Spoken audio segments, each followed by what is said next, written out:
warahmatullahi wabarakatuh. Alhamdulillah alladzi bi ni'matihi tatimmu shalihat. Asyhadu an la ilaha illallah, asyhadu anna Muhammadan abduhu wa rasuluhu la nabiyya ba'da, amma ba'du. Allahumma ati nufusana taqwaha wa zakkiha wa anta khairu man zakkaha, anta waliyuha wa maulaha. Allahumma alimna bima alamtana wa alimna bima yanfa'una wa zidna ilma. Jemaah yang dirahmati Allah, kita sedikit sebelum lanjut kita tarik sedikit biar ingat. Kemarin kita belajar tentang awal-awal Nabi Muhammad menerima wahyu. Pertama, kapan Nabi Muhammad menerima wahyu atau tempatnya di mana? Tempatnya adalah di Gua Hira. Ketika itu Rasulullah SAW sudah dekat usianya berapa? 40 tahun di bulan Ramadan. Wahyu di bulan Ramadan.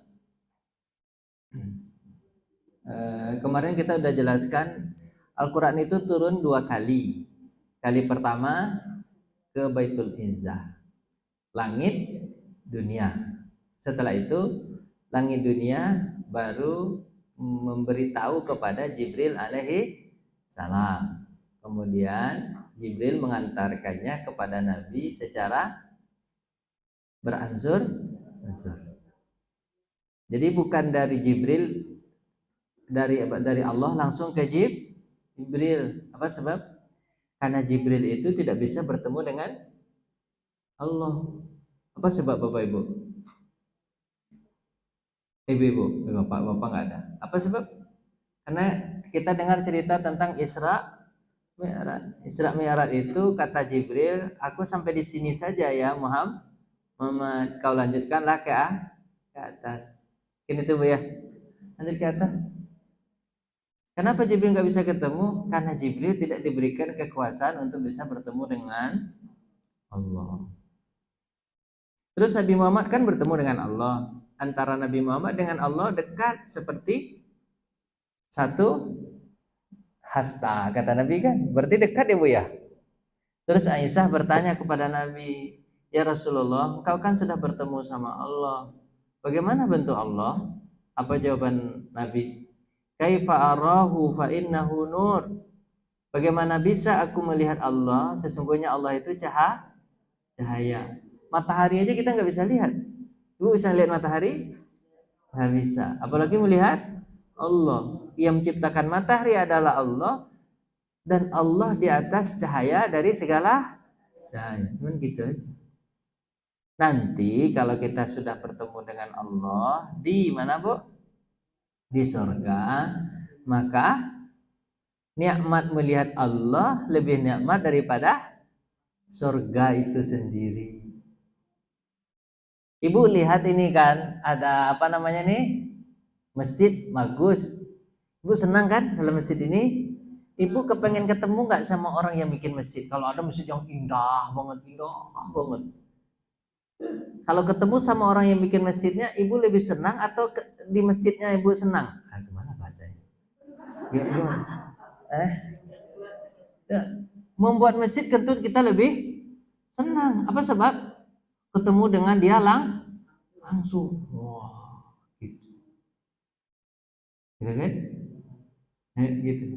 Bu, ibu misalnya nih ada peninggalan seorang raja atau raja lah atau presiden apa. Dia buat bikin bagus-bagus ini nih. Pergi ke tempat yang dia bikin atau ketemu dengan dia langsung, mana yang lebih bagus? Lebih enak mana? Mau langsung malah ibu selfie kan? Itulah kira-kira apa? Gitu ya Bu ya. Dah, pokoknya kalau hadis, karena Allah itu lebih indah dari segala ciptaannya.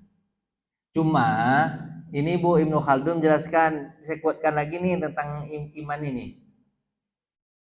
Ibnu Khaldun itu kata-kata kita ini, kata Ibnu Khaldun dalam bukunya Muqaddimah Ibnu Khaldun, beliau mengatakan begini, kata-kata kita ini, yang bahasa kita ini Bapak Ibu, Ibu-ibu, bahasa kita ini hanya bisa menjelaskan sesuatu yang tampak, sesuatu yang nampak, sesuatu yang tidak tampak atau yang gaib, kita tidak punya kata-kata untuk bisa menjelaskannya. Bu, paham gak nih? Anggap aja paham ya. Bu, kalau saya ingin jelaskan kepada Ibu tentang Allah, itu nggak ada kata-kata yang bisa untuk menjelaskan Allah, mengungkapkan. Jangankan Allah, Bu, jangankan Allah nih. Ibu minum air putih, benar nih? Air putih atau air bening nih? Kayak sama aja lah pokoknya mah. Ini kan Ibu minum. Ibu minum, saya minum. Ibu bisa mengungkapkan nggak apa yang Ibu rasakan dari minum itu? Seger. Paling kata-kata itu, tapi segernya di Ibu beda nggak di segernya di saya? Pasti beda. Benar kan? Maka kita itu dengan Allah itu punya apa namanya? Punya pengalaman sendiri-sendiri. Tergantung bagaimana hati kita ketika itu. Karena Allah Subhanahu wa taala, dia tidak bisa diindrai, betul? Diindrai, betul, Bu? Dilihat dengan mata, dia bisa dirasakan pakai apa? Hati. Ibu pernah ngelihat Allah nggak? Belum pernah kan? Terus tapi kenapa Ibu percaya dengan Allah? Nah, berat pikiran Ibu sekarang nih, pasti beratnya. Ya kan? Ibu kenapa percaya dengan Allah? Padahal Ibu nggak ketemu sama Allah. Karena Ibu beriman.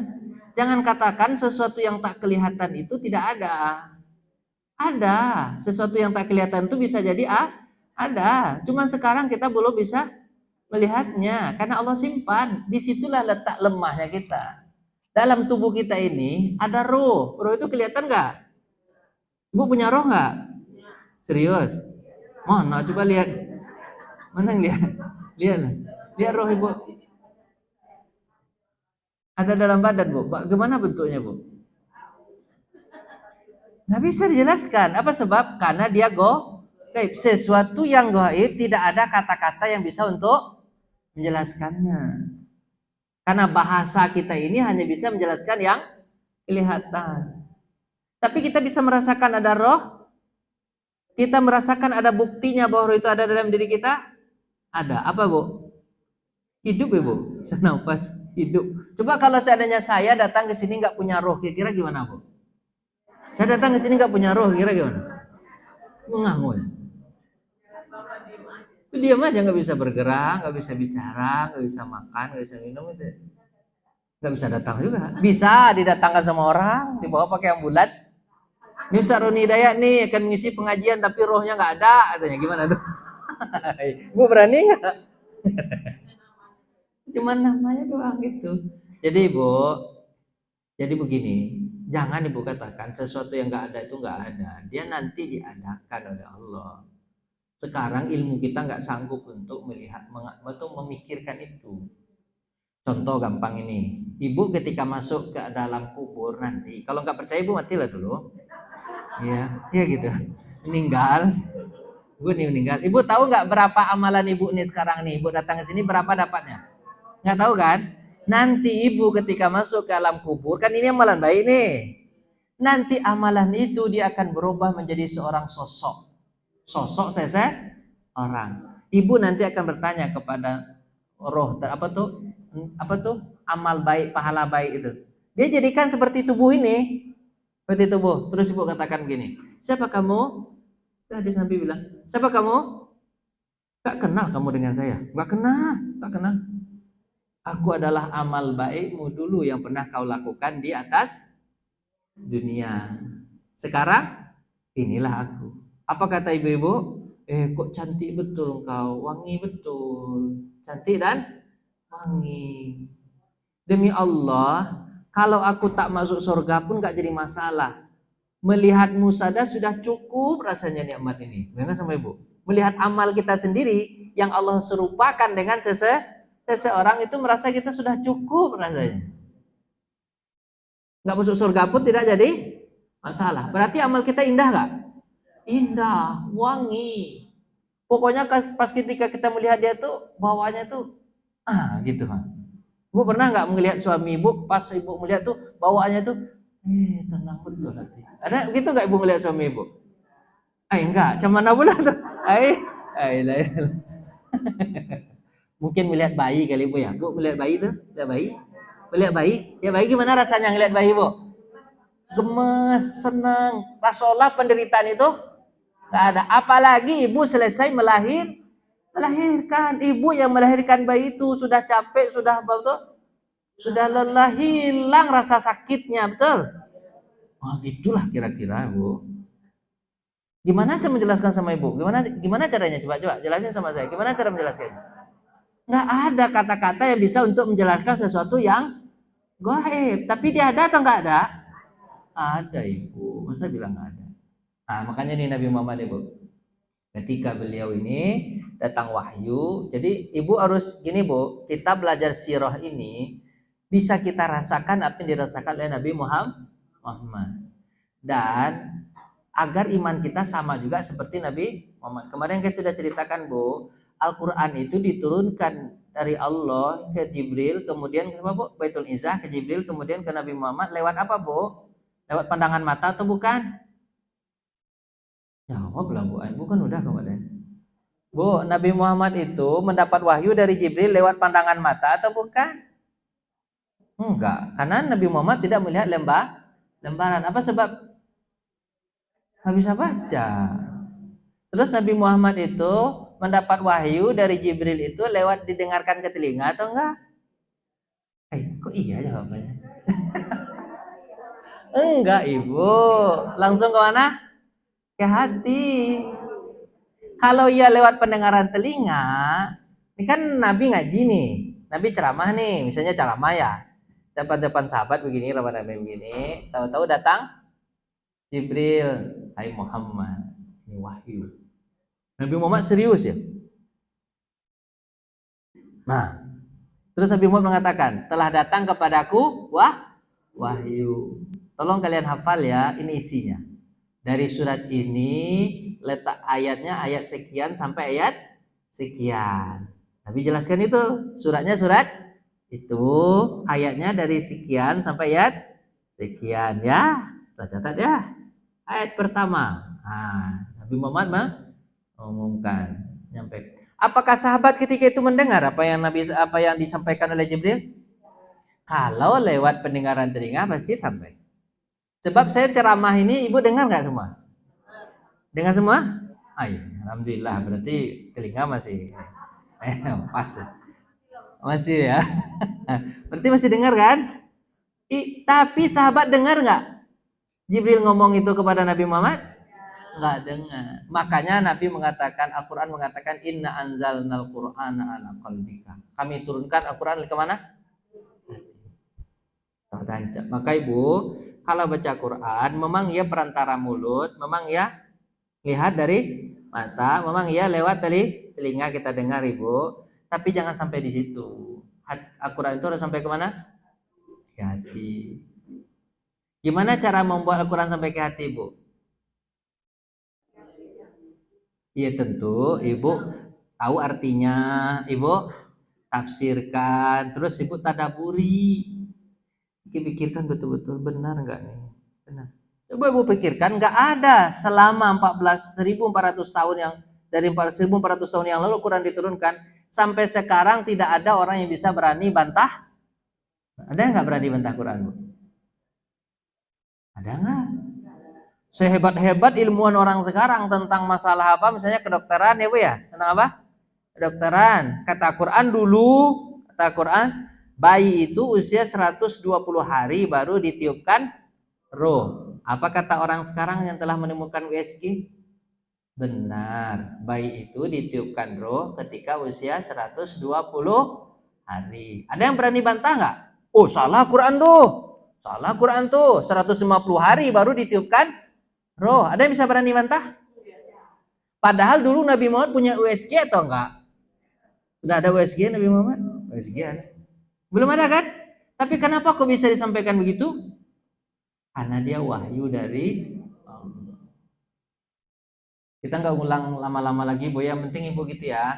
Apa namanya Bu? Ibu masukkan Al-Quran itu bahwasanya agama kita ini adalah agama yang paling benar dari sisi Qur'annya, dari ibadahnya, macam-macam. Kemarin kita udah jelaskan. Baik. Terus Ibu, Nabi Muhammad kan pergi selama di situ kan mengatur pengasingannya selama hampir 3 tahun ya. Usia berapa, Bu? 38 sampai 40, hampir 3 tahun. Lanjut, ini Gua Hira ya, Bu ya. Nah, jaraknya berapa, Bu? 640 meter tingginya, kemudian panjangnya 3,5, lebarnya 1,5. Jaraknya 3 kilo dari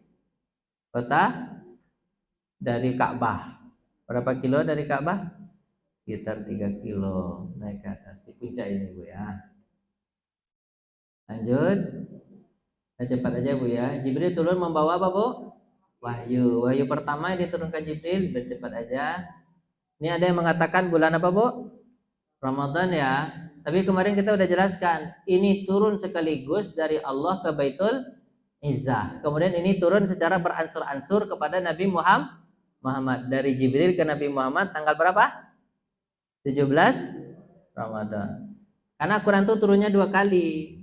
Sekaligus itu dari Allah ke Baitul Izzah. Tanggal berapa, Bu? Karena ini cara menjelaskan. Tanggal berapa, Bu? Tanggal 20. Ayat Al-Qur'annya apa? Inna anzalnahu fi lailatul qadar. Kami turunkan Al-Qur'an di malam qadar. Malam qadar berarti sekitar malam berapa? 21. Tapi turunkan sekaligus dari Allah ke mana, Bu? Ke langit dunia, namanya Baitul Izzah. Langit itu di mana ya, Bu? Di atas pokoknya. Bu, kalau orang sudah pergi ke bulan itu di langit atau di bukan? Di langit pertama atau bukan, Bu? Langit pertama. Di langit pertama atau bukan bulan, Bu? Kayaknya bukan. Kenapa, Bu? Karena, Bu, kalau langit itu nanti Ibu akan cerita hadis Nabi ketika orang akan meninggal dunia, atau Nabi ketika Isra Mi'raj aja lah. Ketika Isra Mi'raj, Nabi sampai di langit pertama dengan Jibril. Diketok pintunya. Berarti langit itu punya pintu? Punya. Apa kata penjaga langit yang pertama? Ya kan? Siapa di luar? Saya, Jibril. Berarti rapat nggak lampu ininya, Bu? Pintunya, Bu? Rapat. Berarti nggak bisa ngintip kan? Wallahualam gimana bentuk pintunya nggak tahu. Tapi nggak bisa ngintip. Sampai dia bertanya siapakah di lu? Berarti nggak kelihatan kan? Saya Jibril. Suara kan sudah bisa dikenal itu ya. Saya Jibril. Oh, siapa yang bersamamu? Muhammad, Rasulullah. Sudahkah dia diizinkan oleh Allah? Ditanya itu sama penjaga pintu. Sudahkah dia diizinkan oleh Allah? Sudah. Baru dibuka pintu. Bu, kalau ada orang yang sampai di langit pertama, pasti orang nggak bisa sampai langit pertama. Apa sebab? Karena dia pakai pintu. Ibu tahu pintunya di mana langit pertama? Kan Ibu nggak tahu kan? Berarti bulan itu apakah dia di langit pertama letaknya? Pasti tidak. Kalau dengan iman kita mengatakan pasti tidak. Apa sebab? Orang sudah sampai ke bulan. Tidak mungkin orang bisa sampai ke bulan dan dia diletakkan di langit pertama. Padahal langit pertama punya penjaga. Kalau langit nggak punya penjaga, Bu, tentu rahasia-rahasia yang ada di langit akan diketahui. Ibu, nanti kita cerita tentang apa? Gimana sihir segala macam ya. Tapi kan melebar jauh nanti jadinya tuh. Kenapa kok dukun itu tahu tentang keadaan pribadi-pribadi kita ini? Kenapa? Karena mereka mencuri apa? Mencuri dengar dari malaikat. Ibu, kan kita punya malaikat, Bu. Malaikat pagi dan malaikat petang. Kan shift-shiftnya itu, Bu. Maghrib naik, subuh tuh turun gitu kan. Yang maghrib naik kan, setiap yang naik pasti ditanya. Kan tukar shift tuh, kayak sapam, Bu. Pasti ditanya.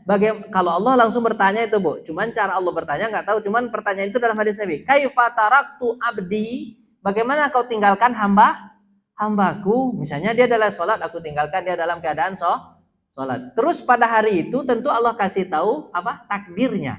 Takdir itu kasih tahu kepada malaikat pembawa bawah nanti. Yang ke atas melaporkan, yang ke bawah membawa takdir. Kan tentu dia saling apa tuh, Bu? Saling ngobrol tuh ya. Paham nggak ibu nih ceritanya? Nah, ini. Kalau tahu saya susah kali menjelaskan. Itu kan ini ngobrol tuh antara malaikat itu, antara yang mau naik, antara yang mau tuh ngobrol kan berdua. Disitulah jin mendengar apa? Mencuri dengar. Ibu Janu tadi pas saya tinggalkan duitnya hilang 50.000. Oh, apa kata malaikat yang akan buat turun ke bawah? Oh, itu duitnya itu dia lupa, dia letakkan di bawah bantal. Akan dapat curi dengar itu dari siapa, Bu? Dari malah cuma ini, Bu, jin itu dia punya resiko mencuri dengar itu. Punya resiko dia. Apa resikonya? Kalau ketahuan sama malaikat penjaga, dilempar pakai dalam Al-Qur'an, Bu, lempar pakai apa? Rujuman lisyayatin, dilempar pakai itu bisa mati dia. Dia punya resiko. Makanya jin itu karena dia punya resiko berat, resikonya apa? Mati. Maka dia minta ke dukunnya, minta apa? Bisa tumbal. Makanya Bu, orang yang percaya sama dukun itu, Bu, hidupnya nggak bener. Apa sebab nggak bener, Bu? Karena jinnya minta banyak, banyak. Oh, apa tuh permintaannya, Bu? Kadang-kadang dukun itu disuruh nggak mandi 3 bulan. Gimana rasanya nggak mandi 3 bulan lu? Apa betul tuh? Betul kan? Ya kan? Kadang disuruh tidur nungging. Macam-macam kan? Macam-macam kayaknya tuh, Bu. Kadang suruh makan kotoran, minum segala macam. Itu kan gaya itu kenapa tuh, Bu? Kenapa tuh, Bu? Kenapa jinnya itu bisa buat begitu, Bu? Karena risikonya tinggi, nggak mungkin. Apa kata orang sekarang, Bu? No free to lunch. Oh, bahasa Inggris pula. Apa itu, Bu? Tidak ada makan siang yang gratis. Pasti ada ininya. Cuma ibu kalau tahu tentang kehidupan dukun itu, pasti ibu akan sedih lihat dia. Dia hancur-hancuran terhadap dirinya, istrinya, anaknya, hancur-hancuran semua tuh. Ya, hancur-hancuran dia. Cuman diperlihatkannya kepada pasiennya atau kepada orang datang kepadanya seolah dia hebat. Padahal sebenarnya, Bu, hancur kehidupannya. Siapa yang hancurkan? Jin itu. Itulah kira-kira. Jadi kapan dia tahu, Bu, rahasia itu, Bu? Jin itu, Bu? Ya, ketika cuma kadang-kadang karena dia mendengar dari jauh, Bu, kadang-kadang dia kurang dengar. Orang dibilang di bawah bantal, dia bilang apa? Di bawah kasur. Kedengar. Jadi dibilangnya sama apa? Sama dukunnya di bawah kasur.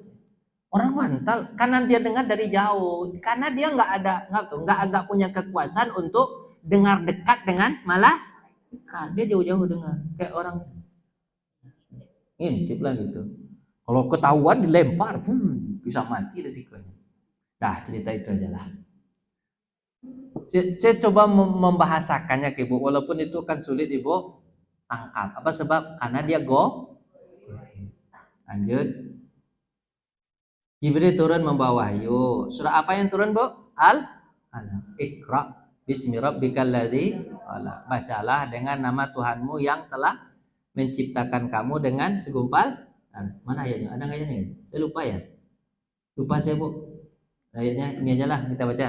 Iqra bismi rabbikal ladzi khalaq. Khalaqal insana min 'alaq. Menciptakan manusia dari apa, Bu?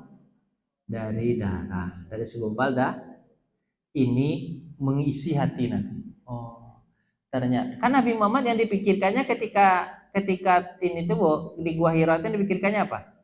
Siapa yang menciptakan saya ya? Untuk apa saya hidup ya? Masa begini-begini aja hidup? Orang yang jahat masa nggak dihukum? Orang yang baik masa tidak diberi apa? Diberi pahala?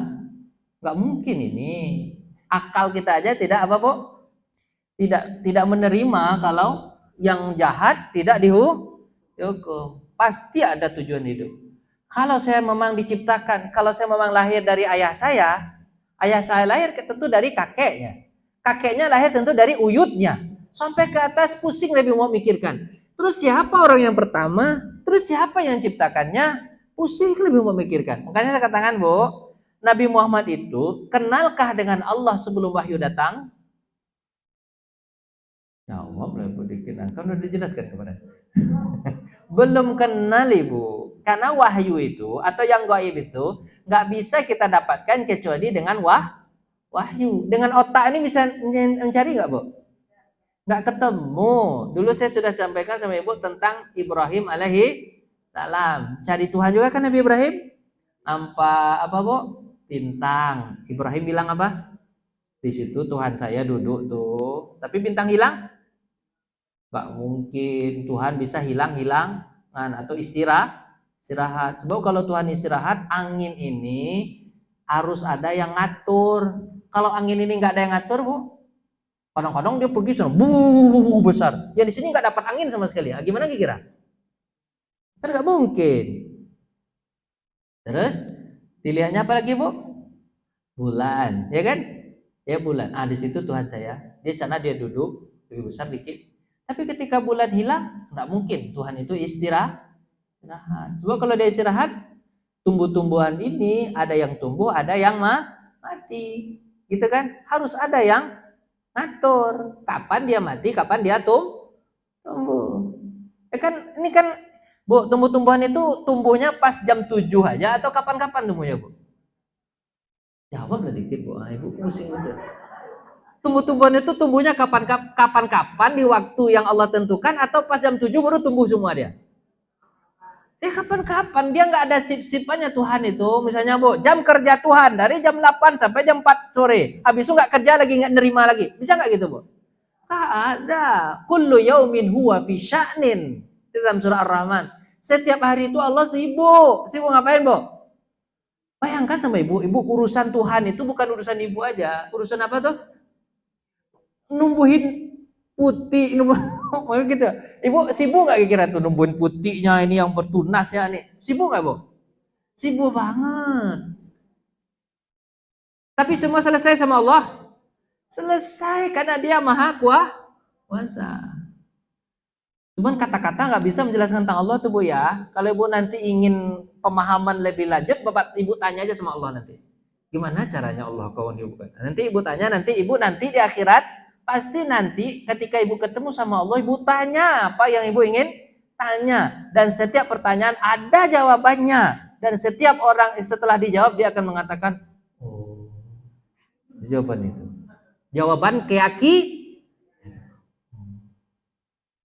Cuman saya menjelaskan ke Ibu nggak pernah nggak pernah. Ibu saya jelaskan, Ibu, apa juga kata saya tidak paham. Karena saya nggak bisa menjelaskan. Yang bisa menjelaskan betul siapa, Bu? Allah yang maha memiliki ilmu seluas-luasnya. Ilmu saya ini kan wa ma utitu minal ilmi illa qalila, sedikit banget. Sedikit banget. Gak bisa kita menjelaskan lebih panjang. Nah, al-Iqra itu yang ketika tuh betul, oh ternyata ini ya. Ketika ada melihat matahari, Bu, Jibril apa tuh?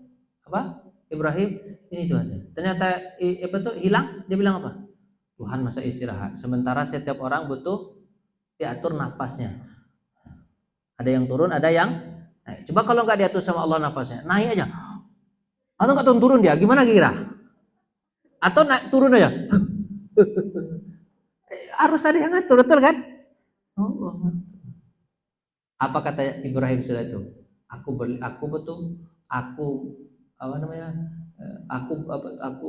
menjauh dari apa yang mereka sekutu. Inni wajjahtu wajhiya lillazi fataras samawati wal arda hanifan musliman wa ma ana minal musyrikin. Aku hadapkan wajahku kepada Allah yang maha suci. Kan itu jadinya kepada Dia. Tapi dia belum tahu Allah itu, ya kan? Pada maha suci. Hanif wa ma kana minal musyrikin wa ma ana minal musyrikin. Aku tidak menyekutukan Allah dengan selainnya. Itu jawaban Ibrahim setelah itu. Tapi ketemu Allah nggak? Kalau udah datang wahyu baru ketemu dengan Allah. Allah katakan, Iqra bismi rabbikal ladzi khalaq. Khalaqal insana min 'alaq. Iqra wa rabbukal, baca, Tuhanmu dimuliakan. Iqra wa rabbukal alladzi 'allama bil qalam. Dialah Allah yang mengajarkan engkau nanti dengan pena. 'Allamahu ma lam ya'lam. Diajarkan kamu apa yang tidak kamu. Jadi, oh dialah Allah yang menciptakan saya. Oh, ternyata orang yang pertama itu yang menciptakan siapa? Dialah Allah. Terjawab sudah. Bu, memang menjawab sesuatu yang gaib itu pakai apa? Wahyu. Kalau nggak pakai wahyu terjawab nggak? Nggak terjawab. Ibu-ibu mudah-mudahan paham ya. Nah, Rasulullah SAW dengan hatinya bergetar. Mudah-mudahan Khadijah. Oh Khadijah, selimuti aku Khadijah, selimuti aku Khadijah. Kan wahyu datang tuh. Jibril nggak pernah ketemu, akhirnya ketemu. Selimuti aku Khadijah, Khadijah menyelimuti. Inilah hebatnya istri suami dalam keadaan gemetar begitu. Bukan pas itulah. Udah 3 tahun tuh nggak mencari duit, itu aja kerja. Iyalah, di luar aja lah, nggak mati sekalian. Bukan begitu cara istri. Khadijah itu luar biasa, Bu. Sampai Nabi Muhammad di rumah, Nabi Muhammad gemgil, terus Nabi Muhammad bilang apa? Apa Khadijah bilang? Gitu. Jangan langsung ditanya. Ini suami gemetaran, abang duit mana? Duit mana? Abang kan dari luar tadi, mana duit? Gak begitu cara istri. Ada enggak ini contohnya. Enggak. Kan hiperbola lah dikit. Enggak, biarkan suami tenang dulu, kasih dia makan dulu, suruh dia mandi dulu, gitu kan? Suruh tenang dulu, baru ibu minta duitnya. Ya kan? Jangan pas pulang langsung minta duit segala macam. Ini Khadijah nih, Bu. Ini contoh istri luar biasa ya. Nabi Muhammad gemetaran pas keluar dari rumah. Minta diselimutin, selimutin. Ini, Bu, kalau suami misalnya pulang, dia minta pijitin dulu. Pijitin dulu, kasihin minum dulu ya, Bu ya. Jangan minta duit langsung, marah dia nanti. Ya kan, pijitin dulu, nih dulu, itu ya. Tiup-tiup dulu bun-bunnya. Biar keluar duitnya kan. Beliau menceritakan apa yang terjadi lalu berkata, apakah ini luar biasa? Suami lagi khawatir, siapa yang datang ini Khadijah? Enggak tahu aku Khadijah, ini siapa ini? Aduh Khadijah, ini hantu dari mana pula atau gimana? Kan enggak kenal dengan Jibril kan? Terus apa Khadijah? Nah, ini ibu harus lihat nih, orang yang baik pasti temannya baik. Jangan khawatir wahai Muhammad. Apa katanya? Khadijah mengatakan, kamu mengatakan aku khawatir dengan diriku, dan siapa yang datang? Apa kata Khadijah menenangkan? Demi Allah wahai Muhammad, Allah pasti tidak akan menghinakanmu. Dia tahu Allah, cuma nggak bisa menjelaskannya karena mereka tidak punya wahyu. Kata-kata Allah itu ada terngiang-ngiang dulu dari ajaran Ibrahim, dan cuma nggak bisa menjelaskan siapa itu Allah. Kemudian pasti dia tidak akan menghinakanmu selama-lamanya. Apa jawabannya? Karena engkau kan suka menghubungkan tali silaturahmi. Engkau suka meringankan beban orang lain. Engkau memberi makan orang-orang miskin. Engkau menyembah tamu dan engkau menolong orang-orang yang menegakkan kebenaran. Pasti yang datang kepadamu itu bukan makhluk jahat, pasti makhluk baik. Apa patah itu mengatakan? Burung pasti tidak akan hinggap kecuali dengan sejenisnya. Ibu paham nggak? Nah, kan ibu susah betul pahamnya.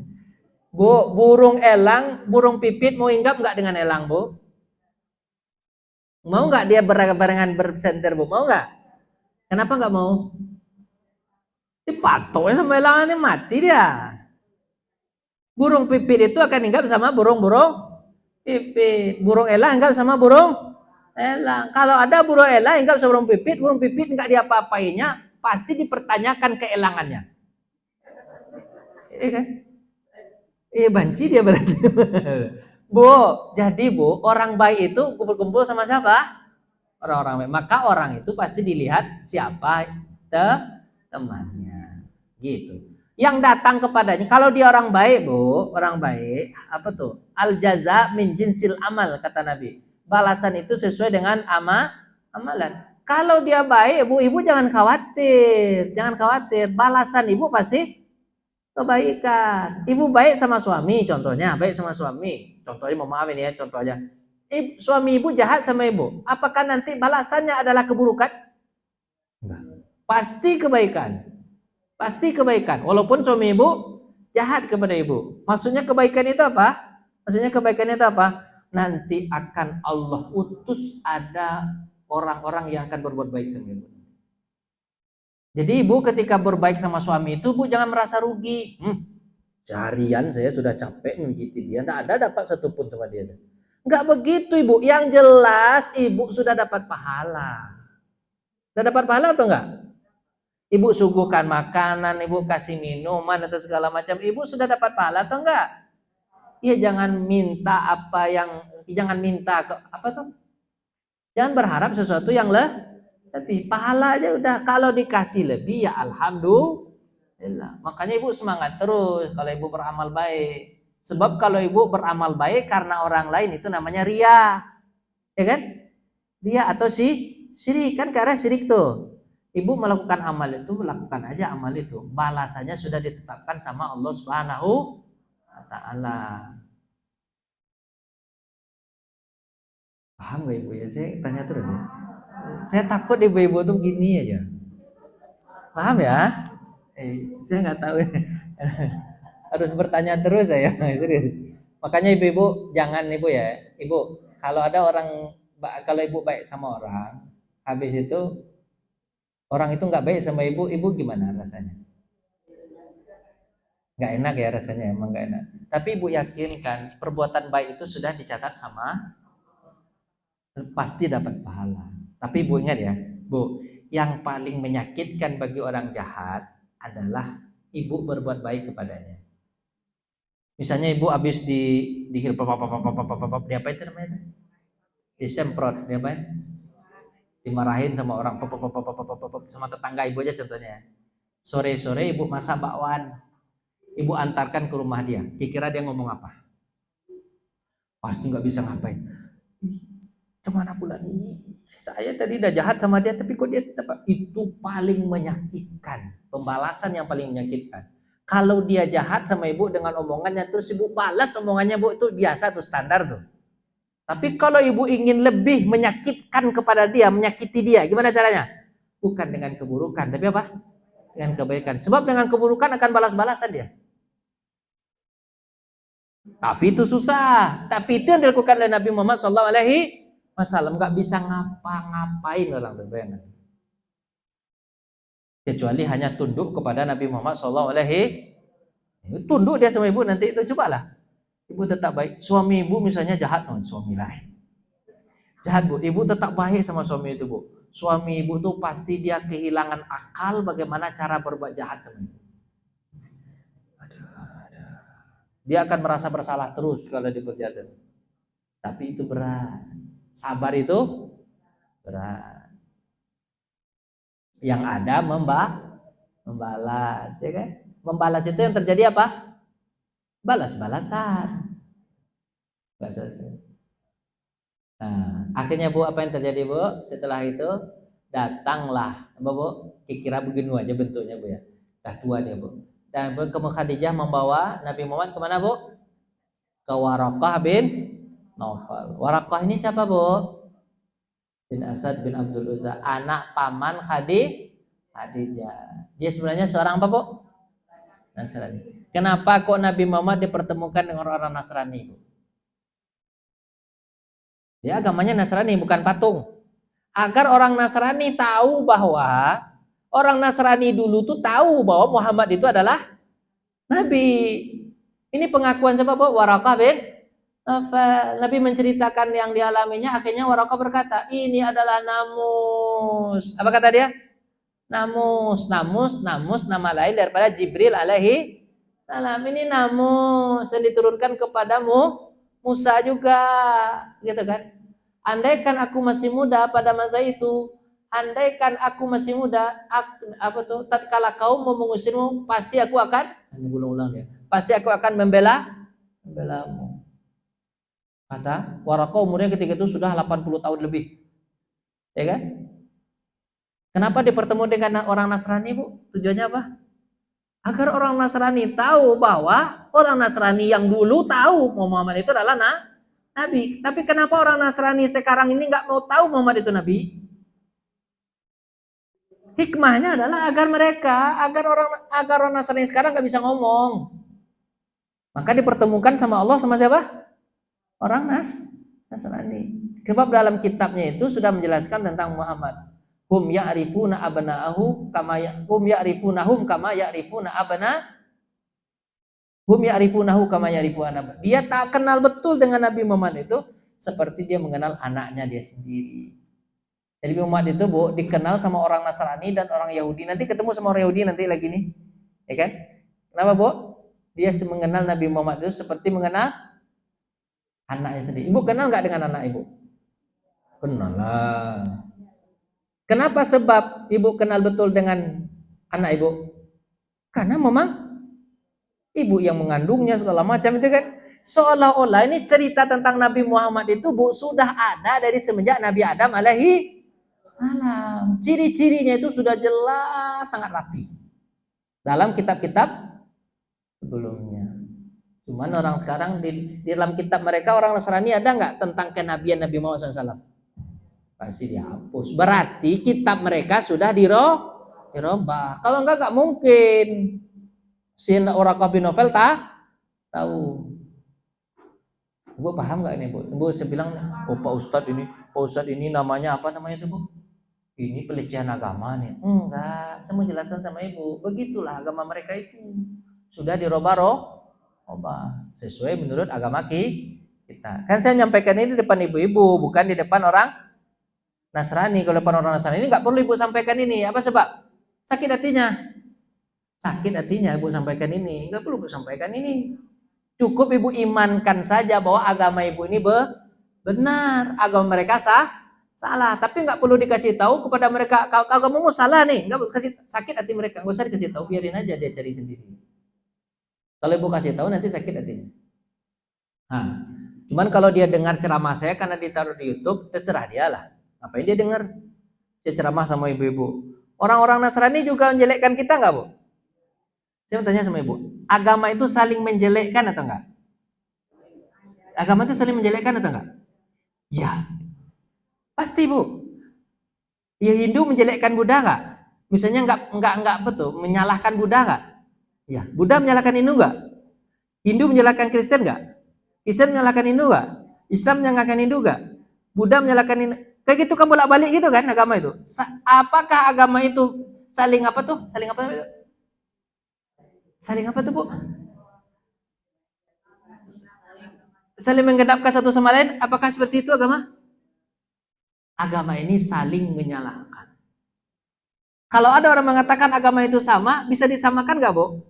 Nggak bisa. Apa sebab? Karena dia saling menyalahkan. Apa kata orang Hindu? Tuhan itu begitu. Kata orang Buddha, oh nggak begitu, begini Tuhan yang betul. Apa kata orang Kristen? Oh nggak begitu, begini Tuhan yang betul. Apa kata orang Islam? Oh nggak begitu, begini Tuhan yang betul. Kan mereka nggak sama Tuhannya. Kalau masalah sosial, Bu, itu nggak perlu agama. Sosial Bu tahu sosial? Apa itu sosial Bu? Gitulah silaturahmi, saling bantu membantu, saling ngomong-ngomong baik. Itu perlu agama nggak? Nggak perlu. Orang yang nggak beragama aja hidup di hutan segala macam Bu. Mereka itu suka berbuat salah juga nggak Bu? Enggak, padahal mereka nggak punya agama. Tapi otak mereka sudah meyakini bahwa pezina itu jahat, salah, mencuri itu salah, berbohong itu salah. Itu di otak aja cukup Ibu. Tapi kalau mencari Allah atau mencari Tuhan, ya itu nggak bisa dengan otak. Dia nggak bisa dengan sosial. Itu nggak, agama itu bukan hanya mengatur tentang sosial, tapi juga mengatur tentang ketuhanan. Gitu kan? Apa kata Waraqah? Oh, tapi Bu, Waraqah ini kan mengatakan aku pasti akan membelamu. Cuman Waraqah setelah 3 hari, ini kan cuma deh, setelah 3 hari setelah ini meninggal dunia dia, belum sempat masuk Islam. Tapi memang agama belum menyuruh dia untuk masuk Islam. Karena ayatnya masih apa Bu? Surah Al-Alaq. Iqra bismi rabbikal ladzi khalaq. Belum ada perintah untuk masuk Islam. Itu untuk Nabi Muhammad aja dulu. Belum ada perintah. Nanti seminggu setelah itu baru turun ayat ya ayyuhal muddatsir kum fa'anzir wa rabbaka fakabbitur. Hai muddatsir, hai orang-orang yang berselimut, kum fa'anzir, beri kabar pertakut kepada orang. Di situ kata-kata pertakut itulah sudah muncul kalimat syahadat. Baru di situ minta orang masuk Islam. Seminggu setelah itu tapi. Sementara Waraqah bin Nawfal meninggalnya 3 hari setelah pertemuan ini. Akhirnya masuk Islam atau enggak? Ceritanya tentu enggak masuk Islam. Cuman apakah dia diazab atau enggak diazab? Enggak tahu kita. Apa sebab? Apa sebab? Karena belum ada perintah untuk masuk Islam. Itu kan? Nah, nanti ada ayat Nabi SAW, wa ma mu'adziban hatta nab'atsa rasula. Tidak akan diazab orang itu sampai Nabi menyatakan kerasulannya. Berarti diazab atau enggak diazab? Diserahkan kepada Allah. Atau ada orang mengatakan mereka itu seperti pengantar generasi berikutnya. Bu tahu pengantar, Bu? Ini Nabi Muhammad ini akan lahir nih. Mereka kosongkan dari Nabi itu, hanya mengantarkan saja. Terus orang yang mengantarkan ini diazab atau enggak diazab? Serahkan kepada Allah. Nah, ini Bu, Waraqah pun meninggal dunia pada saat wahyu tuh, maksudnya 3 hari setelah wahyu itu tuh meninggal Waraqah. Kemudian Bu, hikmah dukungan Khadijah ini Bu, respon Khadijah saat menyikapi ini udah saya jelaskan tadi Bu ya. Inisiatif Khadijah membawa kepada Waraqah, udah saya jelaskan tadi. Cepat aja Bu ya, maaf Bu. Cepat aja nggak apa-apa Bu ya. Pandangan Waraqah tentang makna peristiwa itu saya jelaskan tadi sebenarnya intinya. Nah, lanjut. Wahyu terputus. Wahyu itu terputus, Bu. Wahyu itu terputus selama 1 minggu. Nabi Muhammad bolak-balik ke Gua Hira, kok nggak datang-datang Jibril nih. Katanya saya Nabi, kok nggak datang-datang. Ini menandakan bahwa wahyu itu bukan Nabi Muhammad yang bikin. Kalau Nabi Muhammad yang bikin gimana, Bu? Tentu terserah Nabi aja kan. Ini ternyata enggak, wahyu itu ditunggu sama Nabi. Berarti wahyu ini ada yang menurunkan, yaitu Allah Subhanahu wa ta'ala lewat perantara Jibril, Ibnu Sa'ad, Ibnu Abbas, Ibnu Samsa Abdullah bin Sa'ad, kemudian Abdullah bin Abbas katakan bahwa masa terputusnya wahyu berlangsung selama beberapa hari. Dia mengatakan seminggu putus wahyu. Sehingga berkali-kali Nabi ke Gua Hira, mana nih Jibril, ketemu lagi dengan Jibril gitu kan, meyakinkan dirinya bahwa dia memang adalah rasul. Hikmah terputus wahyu nih. Apa hikmah terputus wahyu, Bu? Nih, wahyu itu terputus merupakan pelajaran dari Allah agar Muhammad itu merasakan kerinduan, gitu. Rindu betul deh. Ibu kalau nggak baca Quran rindu nggak? Alhamdulillah. Kalau memang betul ya. Kalau rindu Ibu berarti Ibu sama dengan Nabi Muhammad. Nah, amin. Tapi kalau nggak rindu, berarti nggak sama berarti. Nabi Muhammad itu rindu sekali dengan Al-Quran tuh, Bu. Rindu sekali dengan Al-Quran itu, rindu sekali. Kembali mendapatkan wahyu setelah itu. Kemudian yang kedua, Bu, terputusnya wahyu menunjukkan bahwa wahyu itu bukan berasal dari Muhammad, tapi dari siapa? Ya, kalau Nabi Muhammad, tentu dia aja bikin sendiri.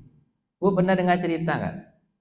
Ada orang Yahudi datang, "Hai Muhammad, aku tahu tentang cerita Ashabul Kahfi. Aku juga tahu cerita tentang dengan dalam kitab mereka. Aku tahu cerita tentang Zulkarnain. Aku tahu tentang cerita Nabi Khidir. Tolong ceritakan balik kepadaku menurut Al-Qur'anmu bagaimana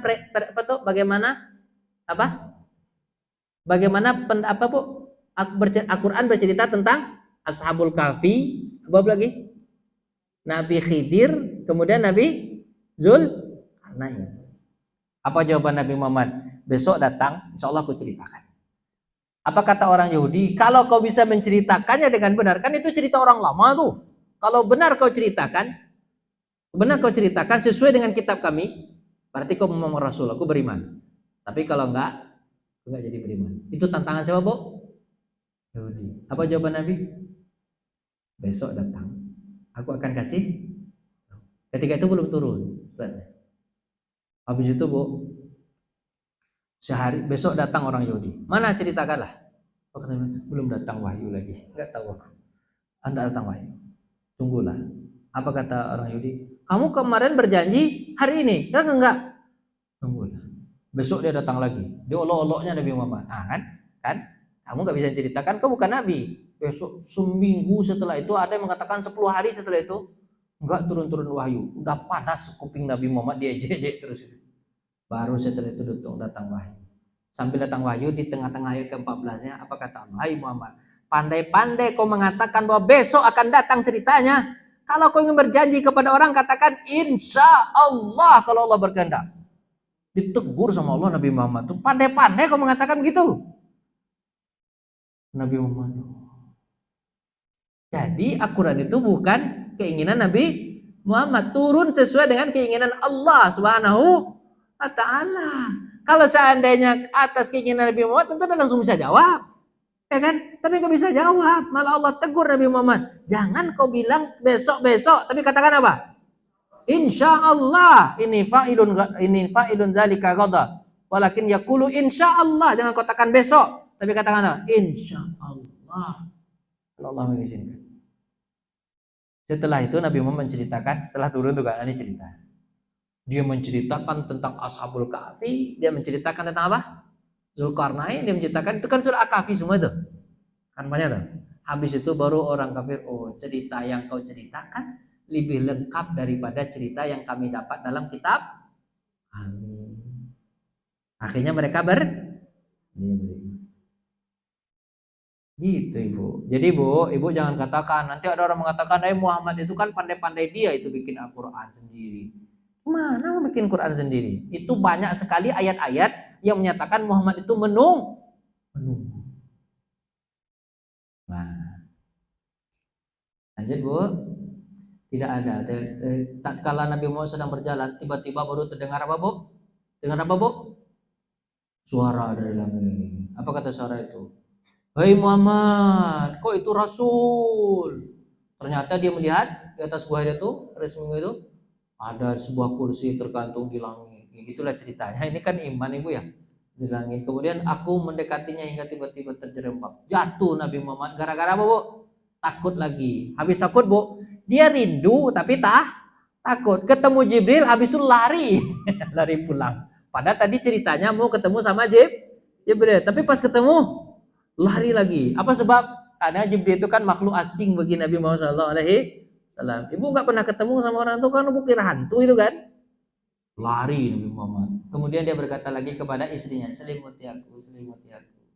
Maka kemudian turunlah surat apa? Mudatsir ayat 1 sampai 5. Ya ayyuhal muddatsir, hai orang berselimut. Jadi ibu kan tahu itu ayat apa aja yang turun setelah Al-Mudatsir 1 sampai 5. Ya ayyuhal muddatsir, hai orang yang selimut. Kum fa'anzir, bangun, beri kabar takut. Baru di situ orang disuruh masuk Islam. Kum fa'anzir, kata-kata kum fa'anzir itu beri kabar takut. Kum fa'anzir wa rabbaka fakabbir, kepada Tuhanmu apa?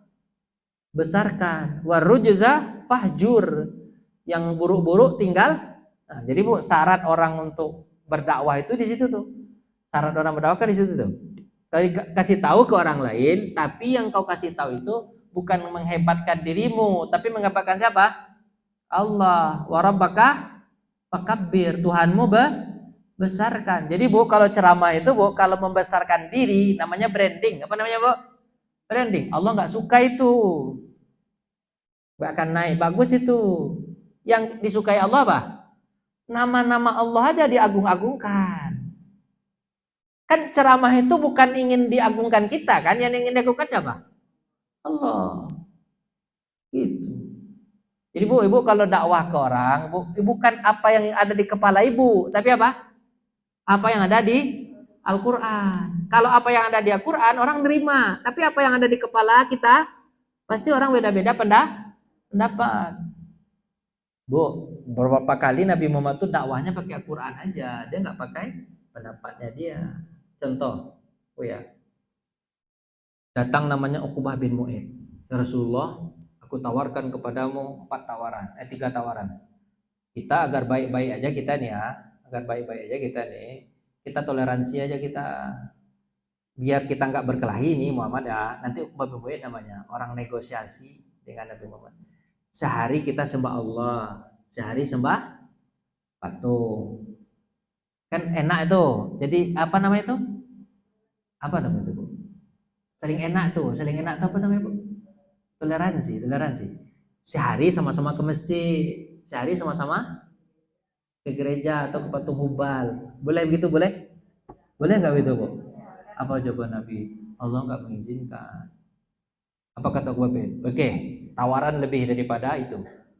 Seminggu ke masjid, sama-sama ke masjid. Sehari ke gereja. Boleh? Atau ke patung. Apa jawaban Nabi? Enggak boleh. Allah nggak mengizinkan begitu. Baik Muhammad, baik. Yang ketiga nih. Ini tawaran lebih lagi nih. Setahun ke masjid. Cuma sehari Bu. Kemana? Nyembah patung. Boleh? Kata Uqbah bin Mu'id. Apa jawaban Nabi? Allah enggak mengizinkan.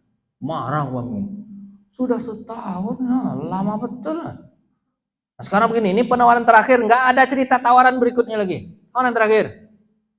Apa kata Uqbah bin Mu'id? Bagaimana? Seumur hidup kita sama-sama ke masjid. Seumur hidup cuman sehari aja pergi nyembah patung. Sehari. Bayangkan sama Ibu, usianya 60 tahun, sehari cuman ke patung seumur hidup. Apa jawaban Nabi? Allah enggak mengizinkan. Ini penting bagi Ibu nanti memahami. Yang Natalan atau segala macam. Kena Ibu di situ nanti. Enggak, agama kita ini enggak bisa dicampurkan walau hanya sedikit. Dia murni betul. Nah Ibu nih, kena Ibu nanti masalah ini. Enggak ya, aman ya. Jangan Ibu ucapkan selamat Natal dan segala macam. Selamat Natal itu berarti Ibu mengakui ada kelahiran Tuhan. Padahal Tuhan itu dilahirkan. Lam yalid wa lam yulad. Apakah Isa itu Tuhan?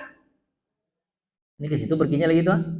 Nanti berat ini kajiannya Bu. Kelahi kita semua orang habis ini kalau benar. Apakah Isa itu Tuhan? Isa sendiri tidak mengaku dirinya Tuhan. Yang mengakui Isa itu Tuhan siapa?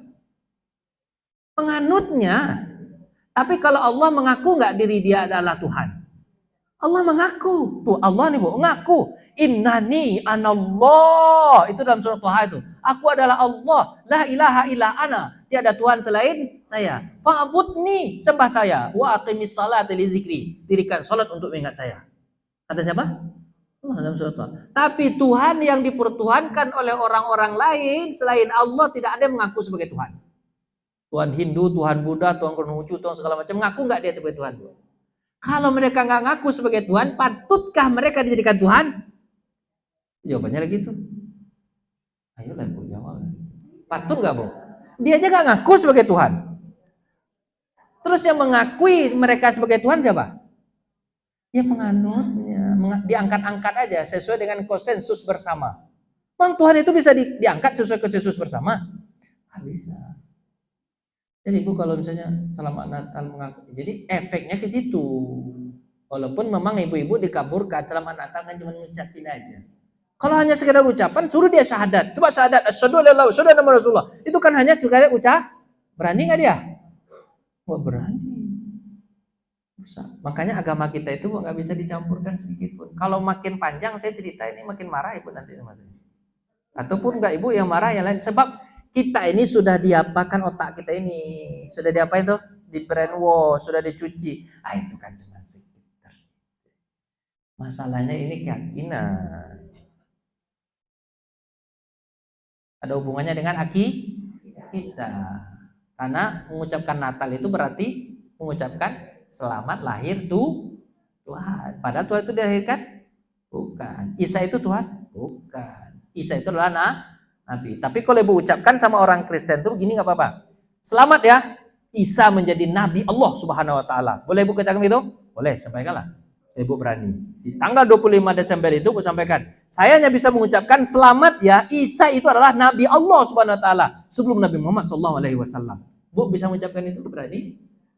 Nggak berani. Kalau nggak berani diam aja. Jangan ucapkan itu, jangan pula ucapkan selamat Natal. Itu yang lebih baik. Ya kan?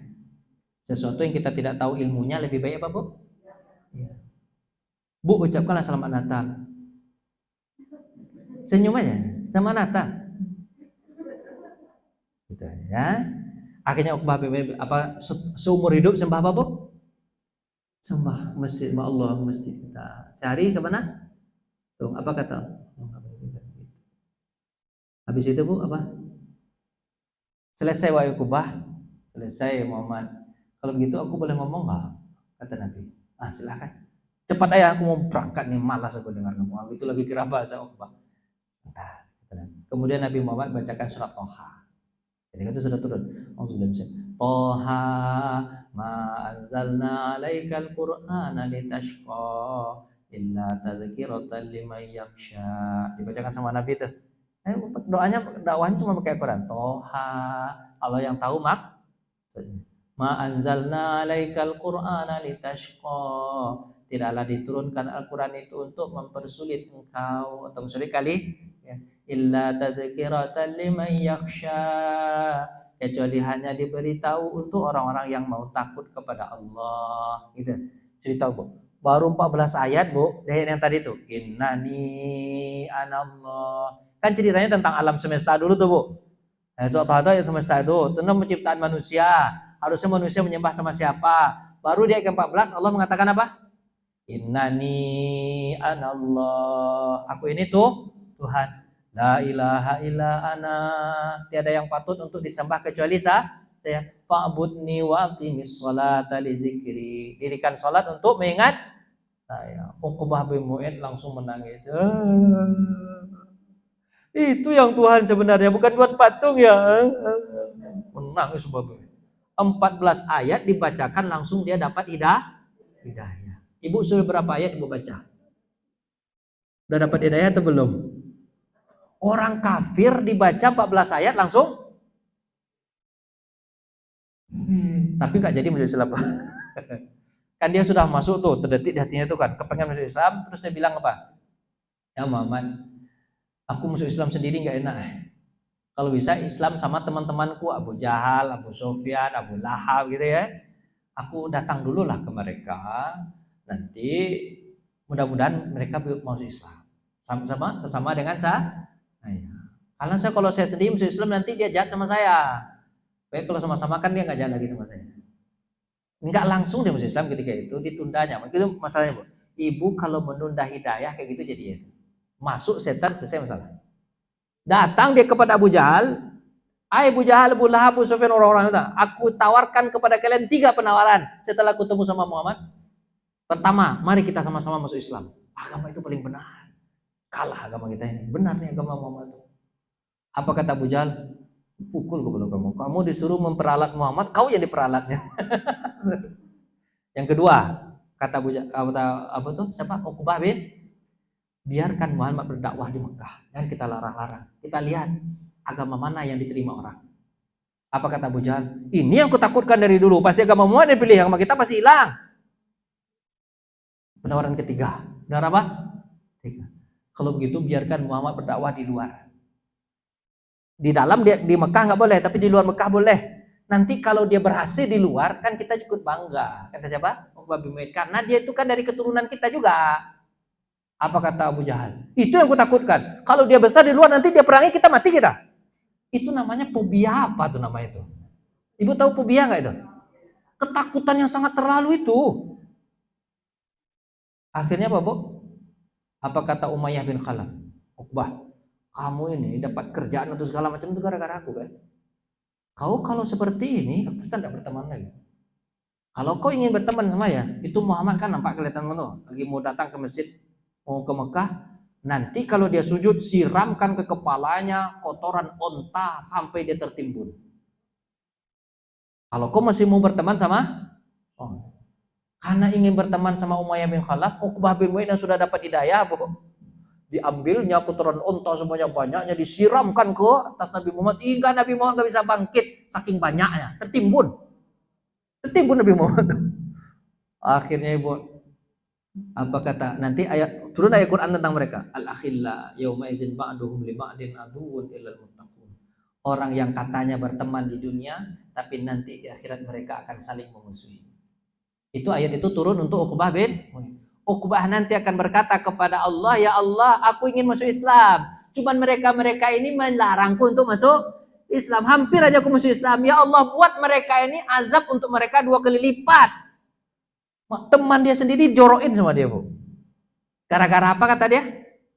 Aku ingin masuk Islam tapi mereka menghalang-halangi. Tolong masukkan mereka. Jadi Bu, kalau ada orang berteman, pertemanan mereka karena kejahatan, Bu, besok di akhirat mereka saling menjorokkan. Gimana bahasa itu? Menjatuhkan. Bu, yang berteman yang baik, yang saling bantu-membantu itu ya kayak ibu ini yang menjadi saling ini. Itu teman saya tuh, ya Allah. dia baik sebenarnya ibu. Contohnya ibu-ibu majelis taklim nih, dia baik sebenarnya. Cuman kenapa aku masukkan dia ke dalam neraka ya Allah? Ya Allah, dia itu sama semajelis taklim sama saya tuh ya Allah.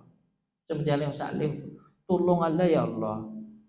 Kan nanti ibu ya, kan ada cerita itu orang yang berteman dengan orang yang berteman itu saling angkat-angkat ya.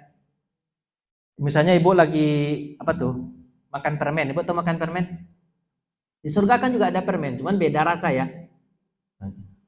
Pas ibu makan ingat, ibu dulu itu yang suka ngasih permen kan itu kan ibu tuh. Mana dia? Ibu kumpul-kumpul gini ngadikan pengajian ustaznya saya contohnya. Ibu tuh ibu makan apa nih? Kayaknya nih. Apa nih? Lontong lah gitu ya lah. Ibu yang suka bawa lontong itu mana dia? Kok nggak kelihatan? Ini mau maaf bu, ini contoh aja bu ya. Siapa yang bawa saya nggak tahu tadi ya. Mana ibu yang bawa lontong tuh? Apa kata ini bu? Kata Allah. Oh dia di neraka itu ibu itu. Kenapa dia di neraka ya Allah? Kamu nggak tahu aja dosa dia. Memang dia sering bawa lontong, tapi lain-lain ada ceritanya tuh. Dosanya lain, ninggalin sholat segala macam. Lontong dia memang, wah menangislah ibu-ibu. Ya Allah, di dunia dia baik sama saya, baik sama kami ya Allah. Kalau seandainya kami makan lontong sementara dia tidak makan lontong, malah dia dimasukkan dalam neraka, tidak senang hati kami. Apa jawaban apa bu? Jawaban Allah. Di surga tidak ada cerita tidak senang. Di surga semuanya harus senang. Apa yang membuat kalian senang? Apa kata kita?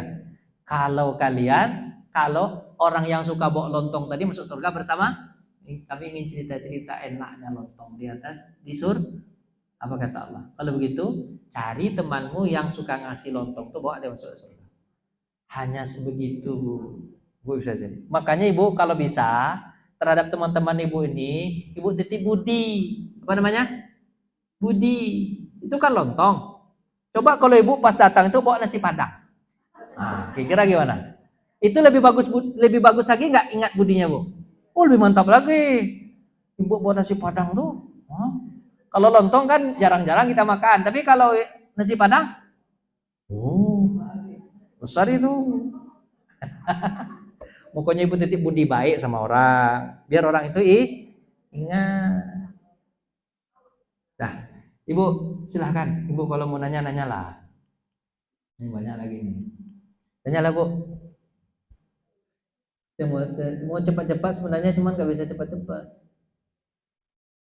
Karena setiap dari itu ada hikmahnya. Silakan.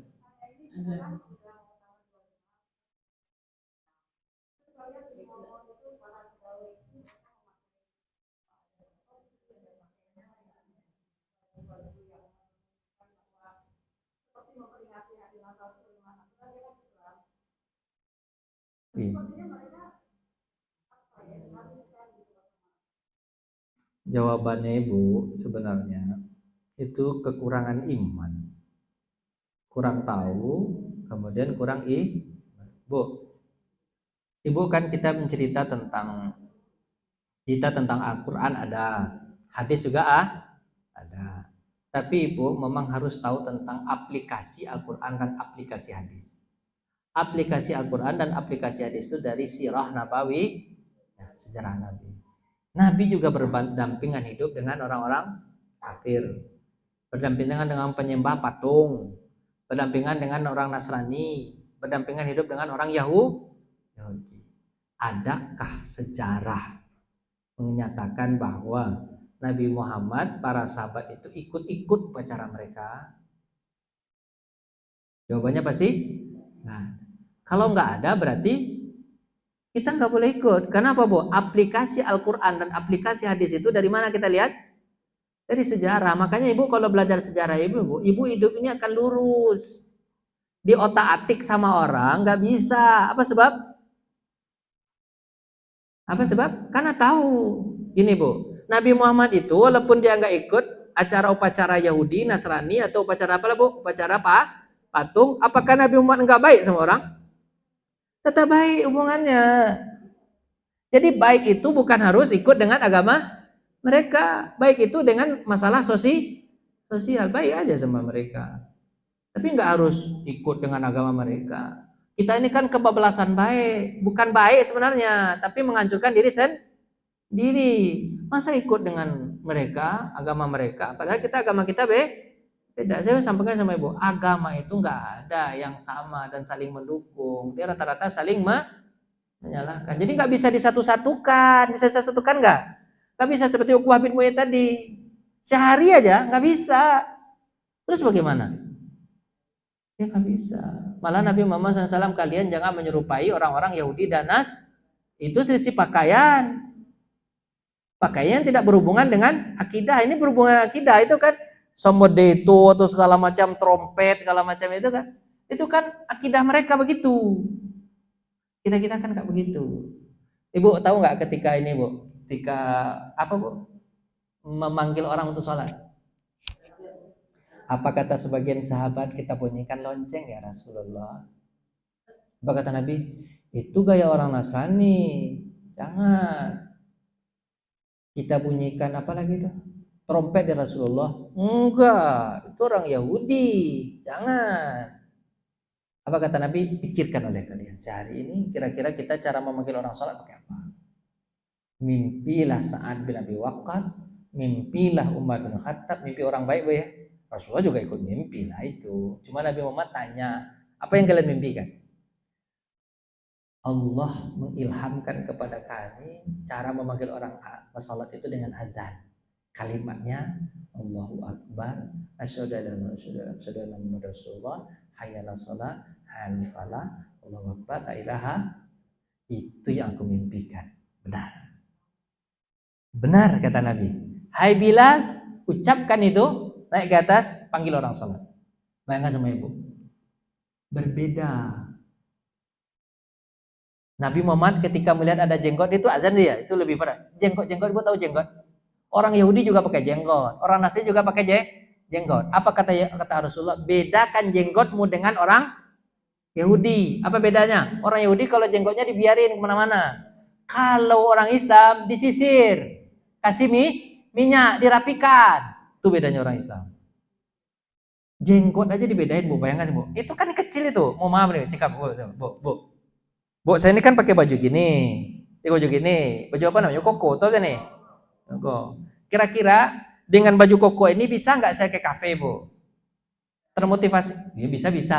Tapi kira termotivasi nggak pergi ke kafe nih? Atau nongkrong di mana? Termotivasi nggak?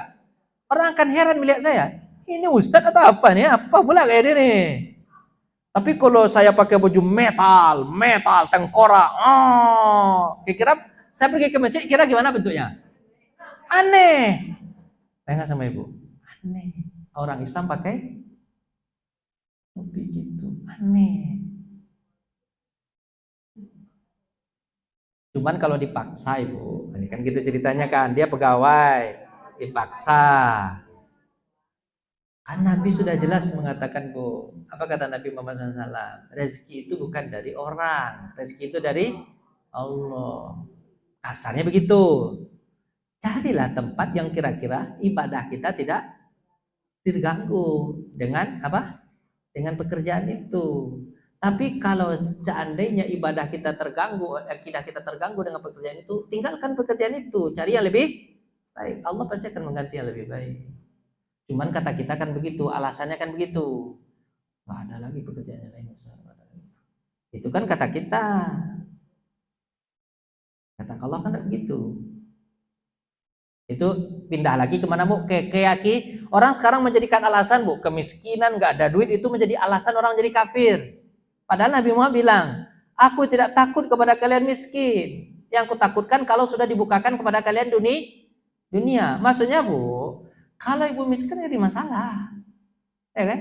Jadi masalah. Yang ditakutkan itu apa? Kalau dibukakan dunia, gini, misalnya gini bu, orang sekarang kan banyak jadi alasan gini, misalnya bu, pelacuran lah, mencuri lah, atau segala macam lah ibu ya. Itu alasannya apa bu? Miskin, ekonomi. Padahal dulu sahabat lebih parah nggak bu? Miskin sahabat lebih parah, sampai nggak makan, seminggu atau 2 minggu nggak makan, nggak temu sama nasi. Tapi mereka nggak ada alasan mereka tuh. Kami mencuri gara-gara ada duit untuk makan. Kami menjadi pelacur gara-gara Nggak ada tuh alasan. Apa sebab? Iman mereka kuat. Cuman iman kita ini apa tuh? Tipis banget. Miskin itu jadikan alasan. Padahal kalau kita lihat sejarah, Bu, nggak ada mereka beralasan dengan kemiskinan. Malahan miskin pun tetap mereka beribadah.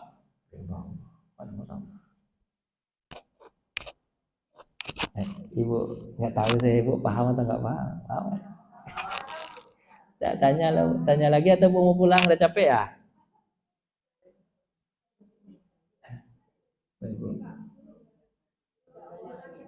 Bu Cut dulu, Bu, nanti Bu langsung, Bu. Silakan Bu Cut.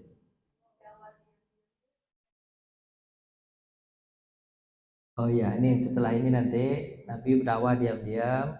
Nanti itu, Bu, apa? Nabi dakwahnya selama 3 tahun ya. Datang kepada Khadijah ya, Khadijah. Itu dikumpulkannya nanti gini, Bu. Betul, datangi seseorang, tapi nggak dikasih tahu kayak rame. Ya, kita datang Khadijah beriman. Datang kepada Bu Bakar beriman. Datang ke Ali beriman. Datang ke Zaid bin Harisah beriman. Jadi datangnya secara persuasif, Bu. Satu-satu, di Japri, bukan di grup. Japri. Nah, baru nanti ada orang yang ikut. Itu berapa lamanya, Bu? Nah, gitu lagi rasa dia. Silakan, Bu.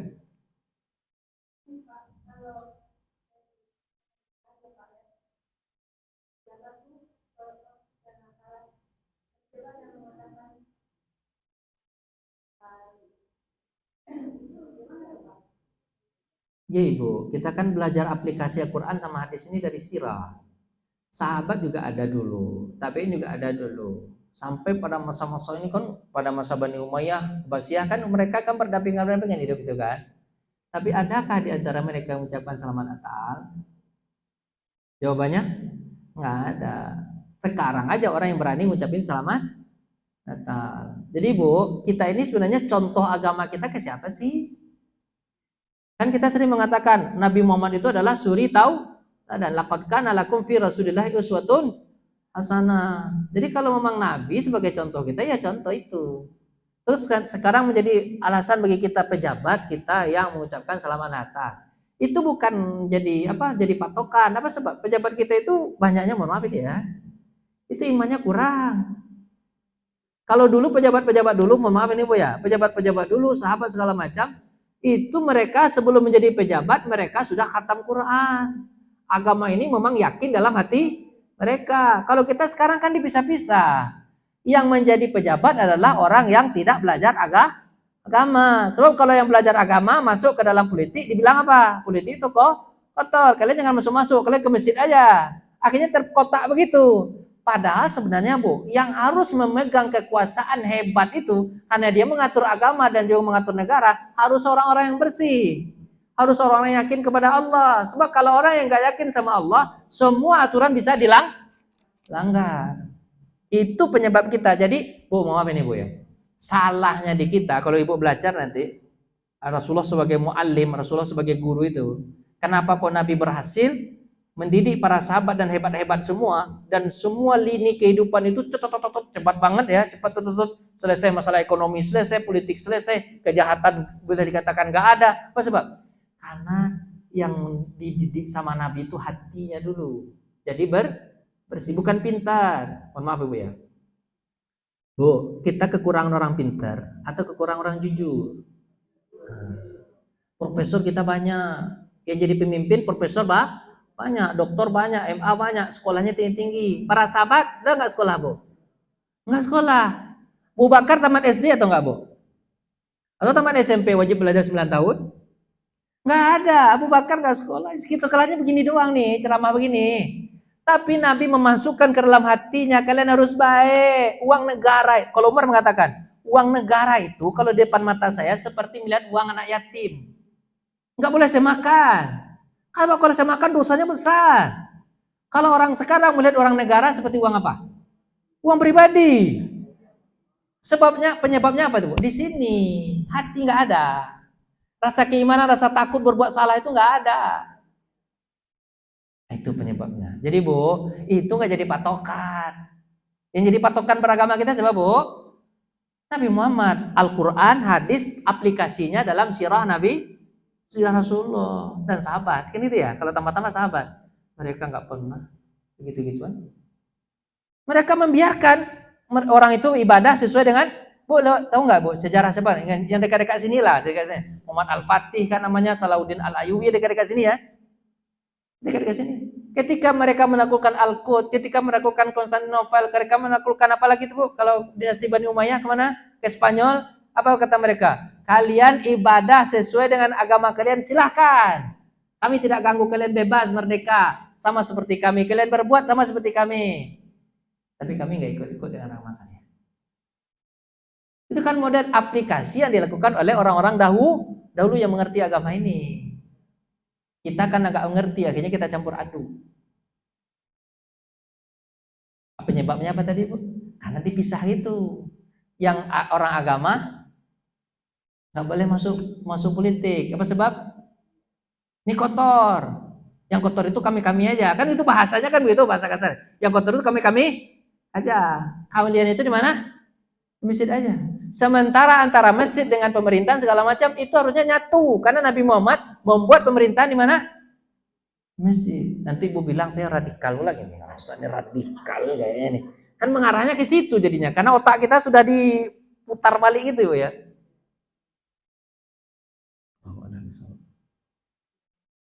Mohon maaf Ibu kalau agak keras. Suara yang keras, hati bersih. Ada Bu lagi atau cukup? Ini pelajaran kita masih banyak. Saya silakan Bu. Satu lagi ya. Nanti Ibu takut-takut Ibu udah.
Kasih Bu.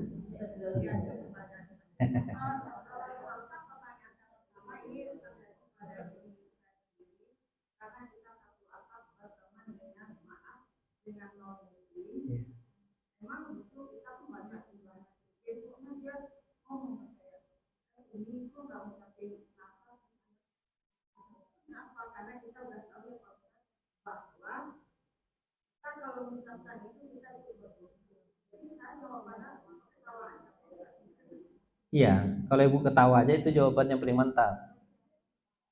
Ya kalau nggak tahu ilmunya, tapi kalau dia tanya saya jawab. Kenapa Ustaz nggak ngucapin selamat Natal? Agama saya melarang. Saya jawab jelas saja. Nabi kayak gitu cara jawabnya. Agama saya melarang. Seperti ketika sahabat ditanya, kenapa kamu nggak minum minuman keras? Apa jawabannya? Agama saya melarang. Orang itu akan respect sama kita. Iya, agama dia melarang, ya sudah. Nggak bisa berbuat apa-apa dia. Apa sebab? Agama saya melarang. Kalau Ibu pandai menjawab begitu, jawab begitu.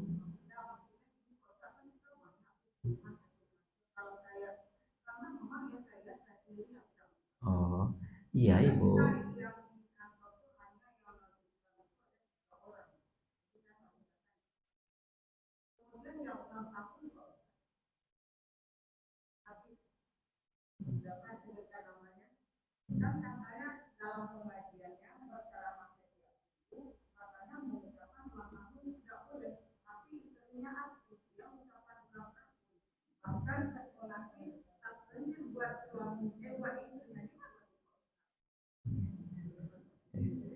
Bu, begini. Yang pertama tadi ya tentang apa, Bu? Tentang Natal tadi Ibu ya, tentang Natal itu ya jawab aja. Agama saya tidak membolehkan. Tentang masalah ulang tahun, Bu. Ulang tahun itu ya dikatakan mengucapkannya haram enggak juga haram. Dikatakan halal enggak juga? Ya gitulah. Kan ini kan kehidupan biasa-biasa aja. Nabi juga ulang tahun. Nabi ulang tahun Nabi malah dia bersyukur kepada Allah. Ini masalah ulang tahun itu kan masalah kehidupan biasa aja. Nabi itu apa kata Nabi Muhammad? Aku puasa hari Senin karena aku dilahirkan di hari Senin. Itu ulang tahun itu. Bersyukur akhirnya kan. Habis itu aku dibangkitkan di hari Senin. Maka aku bersyukur kepada Allah, maka aku puasa. Makanya Ibu kalau bersyukur setiap hari ulang tahun Ibu, kemudian Ibu kasih orang duit banyak-banyak, enggak ada masalah. Kenapa Bapak? Jadi mengucapkan dengan mengucapkan kan nggak ada di sana kalimat-kalimat kafirnya kalau ulang tahun. Nah, cuma kan yang menjadi kafir itu Bu ulang tahun itu apa Bu? Jadi kafir ya. Yang menjadi kafir itu kalau Ibu tiup lilin. Itu gaya orang Nasrani. Tapi kalau hanya sekedar ulang tahun, Bu ulang tahun Bu ya. Nah, karena Ibu ulang tahun, Ibu saya ajak umroh dengan Ustaz Roni Dayat bersama Ustaz Agus Somad. Ini kan enak itu. Kadang masalah kan? Ada masalah kan? Ibu ulang tahun ya. Saya doakan semoga umur ibu yang sisanya jadi jadi itu nggak jadi masalah sebenarnya. Cuman yang jadi masalah itu tiup lilinnya. Habis itu apa? Kuenya mungkin boleh ya. Cuman macam-macam kuenya gimana bentuknya di situ pengikutnya itu yang jadi masalah. Ya pengikutnya itu Bu. Tapi kalau ulang tahunnya nggak jadi masalah.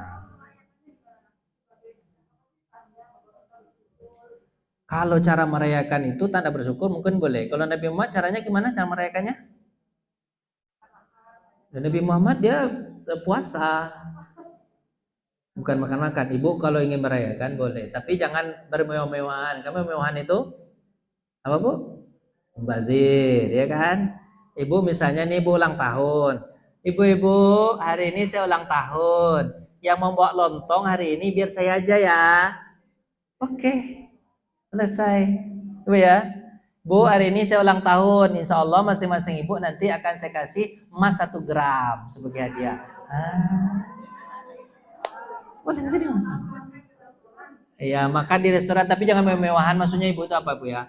Ibu makan, ingat-ingat apa kata Nabi? Sebaik-baik kalau ibu ngundang orang tuh makan sebaik-baik tempat apa? Tempat apa Bu? Tempat acara ada di sana anak yatim. Jadi ibu jangan undang orang-orang kaya aja, mentang-mentang amplopnya besar-besar, ibu undang dia. Berkah itu kalau ada anak yatim.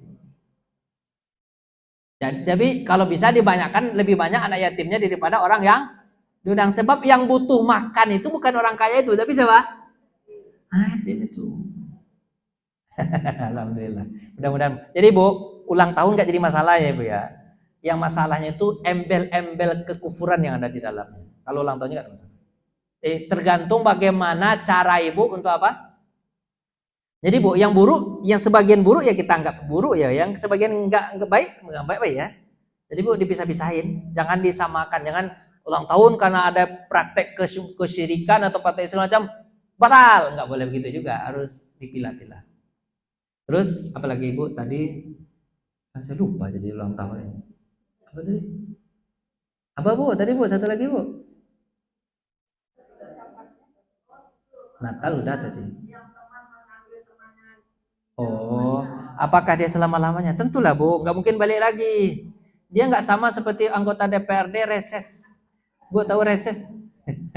Datang dia ke mana? Ke surga. Ya kan cerita Ustaz siapa itu? Saya ketawa saya dengar. Datang orang-orang maaf nih kalau ada. Nah, Ibu tahu aja lah cerita itu. Kalau sudah diangkat, ya sudah selesai. Ya kan? Karena dia nanti akan diberi syafaat oleh siapa? Oleh temannya itu. Enggak mungkin bolak-balik. Bolak-balik itu namanya apa tuh namanya tuh? Diaro-aroan. Wah, bahasa di mana? Bahasa Indonesianya apa itu, Bu? Apa itu, Bu? Ya enggak gitu apa tuh? Nah, gitu. Ragu-ragu itu enggak. Allah itu enggak pernah. Nah, itu Bu. Jadi kalau sudah diangkat ya sudah selesai. Bu, kayaknya itu cukup ya Bu ya. Mudah-mudahan Ibu nggak bosan nih dengarnya. Tapi ini walaupun temanya kita ambil kemudian banyak lagi dakwah Syria sudah masuk di dalam ini insya Allah. Ya, tapi besok kita akan masuk ke dakwah jahriyah. Ya apa Bu? Jadi Nabi itu sampai berdakwah apa sama saya tujuannya secara apa Bu? Iya. Iya nanti Nabi Muhammad itu cara-caranya apa Bu? Cara-cara dia apa? Ada mimpi mimpi ya Bu ya, sesuatu yang dibisikkan ke hati langsung malaikat muncul di hadapan Nabi. Cara-cara wahyu nih Bu ya. Ayo datang menyerupai bunyi lonceng, Nabi Muhammad Jibril wujud aslinya wahyu yang disampaikan oleh beliau langsung ke langit Isra Mi'raj. Allah berfirman secara langsung. Nah, selesai itu Bu, secara Syriah itu sudah ya. Syriah Nabi persuasif datang kepada para sahabat-sahabatnya. Tapi nggak banyak dapat, nggak banyak. Laki-laki hanya siapa Bu? Abu Bakar. Perempuan hanya siapa? Khadijah. Kemudian Ali bin Abi Thalib. Kemudian Zaid bin Harithah. Ada lagi 10 orang yang belum masuk surga kecuali Umar bin Khattab. Itu pun bukan Nabi yang ngajak. Itu siapa yang ngajak? Abu Bakar. Jadi Abu Bakar itu diajaknya 6. Utsman, Tolha, Zubair bin Awam, Sa'ad bin Waqqas, Abu Ubaidah Al-Jarrah sama Sa'id bin Zaid Al-Nawawi. Yang itu Nabi Muhammad. Itu Abu Bakar yang ngajak. Dah, tapi disampaikan ke Nabi. Terima kasih Ibu-ibu, mohon maaf atas segala kurangan. Kita tutup dengan baca hamdalah. Alhamdulillah. Doa kafatul majlis. Subhanakallahumma wa bihamdika asyhadu an la ilaha illa anta astaghfiruka wa atubu ilaik. Assalamualaikum warahmatullahi wabarakatuh.